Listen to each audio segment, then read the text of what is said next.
আমার অত্যন্ত আগ্রহের একটি বিষয় হচ্ছে হিন্দু মিথোলজি।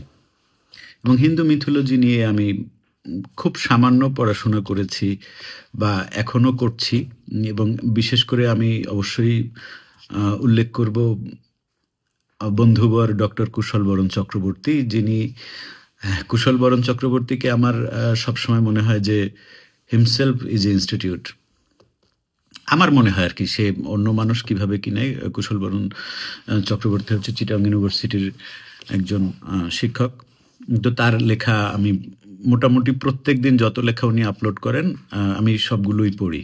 এবং আমার কাছে মনে হয় যে মানে ওনাকে রিড করলে আসলে অনেক কিছু জানা যায়, ওনার লেখা পড়লে।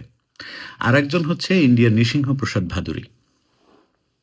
তো ভাই, আমি তো হিন্দু না, এবং আমার হিন্দু ধর্মে বিশ্বাস তো থাকার কথাও না।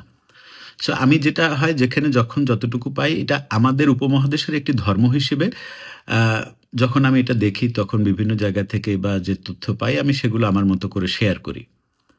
এবার যে সমস্ত হিন্দু ভাই-বোনেরা আমাকে গালাগাল করেন, তারা আসলে আমাকে কেন গালাগাল করেন? কি অধিকারে গালাগাল করেন? আমি কি হিন্দু?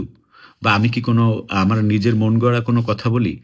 হিন্দু মিথোলজি সম্পর্কে একটা মানুষের দ্বারা একটা মানুষ ৩-৪ বার জন্মগ্রহণ করলেও হিন্দু মিথোলজির মানে এক কড়া পর্যন্ত আসলে জানা সম্ভব না। এটা এত ভার্স একটা বিষয়।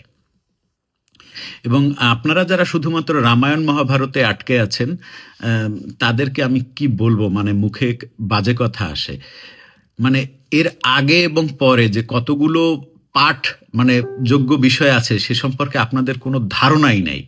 এবং আপনারা মানে যারা হচ্ছে গিয়ে সেই অন্যান্য ধর্মের মানুষের মধ্যে যেরকম মৌলবাদী থাকে, আপনাদেরও মাঝে মধ্যে মৌলবাদী আচরণ দেখি, তখন মানে খারাপ লাগে, কষ্ট লাগে। কারণ মানে হিন্দু ধর্ম এমন একটা ধর্ম যেখানে সকল কিছুর কে সে গ্রহণ করে। আমি এটা মানে যতটুকু পড়াশোনা করে আমি জেনেছি, সে সবাইকে গ্রহণ করে। হ্যাঁ, কিন্তু আপনি বলতে পারেন এটা ভুল, আপনি বলতে পারেন না এটা আমার লব্ধ জ্ঞানে আমি এটাকে গ্রহণ করলাম না। কিন্তু ভাই, গালাগাল করেন কেন? গালাগাল কেন করেন? মানে আমি ইউরোপের অনেকগুলো দেশে এসে হিন্দুদের বিভিন্ন দেবদেবীর উম মানে মূর্তি দেখেছি, তাদের ড্রইং দেখেছি। আজকেও আমি একটা পোস্ট করেছি। তো হিন্দু মিথোলজি সম্পর্কে মানে আমি স্রেফ আমার আগ্রহের জায়গা থেকে আমি আসলে এটা জানার চেষ্টা করি। এই ধর্মের প্রতি তো আমার বিশ্বাস নাই, তাই না? এটা স্বাভাবিক না? আমি তো আর হিন্দু না। আমি তো এটা বিশ্বাসের জায়গা থেকে করি না। তো আমি যদি কোনো কিছু ভুল বলি, তা আপনি আমাকে এটা বলতে পারেন যে, "ভাই, আপনি এই অংশটুকু ভুল বলেছেন। এই অংশটুকু আপনি অমুক বইয়ে পড়ে ভুল জেনেছেন, অমুক বইয়ে এটা লেখা আছে।" আপনি আমাকে আলোকিত হতে সহযোগিতা করেন। আপনি আমাকে বলেন যে, "ভাই, আপনি ওই বইটা পইড়েন। তাইলে আপনার মধ্যে যে ভুল ধারণা আছে, এটা কেটে যাবে।" এটা বলতে পারেন। তাইলে আপনি যে আমাকে পোস্টের মধ্যে গালাগাল করেন, তাইলে আপনার মধ্যে আর এই যে বাংলাদেশের কাঠমোল্লাদের মধ্যে তো কোনো পার্থক্য রইল না। হ্যাঁ, আমি তবে এটা স্বীকার করেন যে কাঠমোল্লা সকল ধর্মেই আছে। বুঝতে পারছেন? এই যে মুমিন সকল ধর্মেই আছে। তো আমাকে যারা আসলে নৃসিংহপ্রসাদ ভাদুরীর পোস্ট শেয়ার করা ইনবক্সে গালির বন্যা বয়ে গেছে। ভাই, আপনাকে এই মনে করতাম, ওই মনে করতেন। কি মনে করতেন? আমাকে কি হিন্দু মনে করতেন? আমি তো ভাই হিন্দু না। তাই না? আমার মুসলমান পরিবারে জন্ম। ধর্ম মানি, পালন করি না না করি সেটা ভিন্ন আলাপ। তো আমি তো হিন্দু হয়ে যাইনি, বা আমি তো হিন্দুও না। সুতরাং আপনাদের কাছে অনুরোধ, গালাগাল করবেন না ভাই। গালাগাল করলে হয় কি, ধরেন আপনি যদি আমাকে গালাগাল করেন, তাহলে আমি যে ধারণা নিয়ে আছি সেটা আমার মধ্যে থাকে। অন্য মানুষও কিন্তু আপনাকে আলাদাভাবে জাজ করবে। হিন্দু ধর্ম সম্পর্কে জানার আমার আগ্রহ, এটার কারণ হচ্ছে কি, এটা একটা পৃথিবীর মধ্যে সবচাইতে পুরাতন একটি ধর্ম।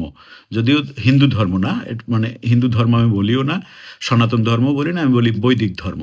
বৈদিক ধর্মের যে শাখাটা এখন পর্যন্ত পৃথিবীতে সবচেয়ে স্ট্রংলি বিলং করে, সেটি হচ্ছে আহ, হিন্দু বলে পরিচিত, যে পরিচিত যারা বা পরিচয় দেন যারা, তারা। সুতরাং গালাগাল করিয়েন না, আমাকে আলোকিত হতে সহযোগিতা করেন। এবং এটা এর আর্কিটেকচারাল ভ্যালু, হিস্ট্রিক্যাল ভ্যালু, আমি এটা জানার চেষ্টা করি। সুতরাং আশা করছি আপনারা মানে, আর যারা নৃসিংহপ্রসাদ ভাদুরীকে নিয়ে গালাগাল করছে, নৃসিংহপ্রসাদ ভাদুরীকে জানেন? Who is Nrisinghaprasad Bhaduri? মানে আমি, যাই হোক, আর কিছু বললাম না। আমি শুধুমাত্র আপনাদেরকে একটা অনুরোধ করি, আহ, এই যে বন্ধুবর কুশল বরণ চক্রবর্তী, উনি ওনার একটি ফেসবুক পেজ আছে, আমি একটু এখানে এভাবে দেখানোর চেষ্টা করি। এটা, হ্যাঁ, কুশল বরণ চক্রবর্তী, ওনার এটা একটু পড়েন, ওনার ওনার লেখাগুলো একটু পড়িয়েন, বুঝতে পারবেন যে উনি কে। হ্যাঁ, মানে ওনাকে আমি খুবই রেসপেক্ট করি। মানে আমরা একেবারেই একই এজের, দুজন একই বয়সী, কিন্তু ওনাকে আমি একেবারে অনেক শ্রদ্ধা করি, কারণ ওনার পড়াশোনা এত বেশি, মানে আমি অবাক হয়ে যাই। এবং নৃসিংহপ্রসাদ ভাদুরী মনে হয় একমাত্র লিভিং লেজেন্ড যে আসলে এত কিছু, এবং ওনার মতো মনে হয় যে বাঙালিদের মধ্যে এত ভালো সংস্কৃত আর কেউ জানেন না। সুতরাং ওনাকে যারা গালাগাল করছেন, ওনার আশপাশে পড়াশোনা করে তারপরে অন্তত গালাগালটা করেন। মানে মোল্লাদের মতো আচরণ করেন না। ধন্যবাদ সবাইকে, ভালো থাকবেন।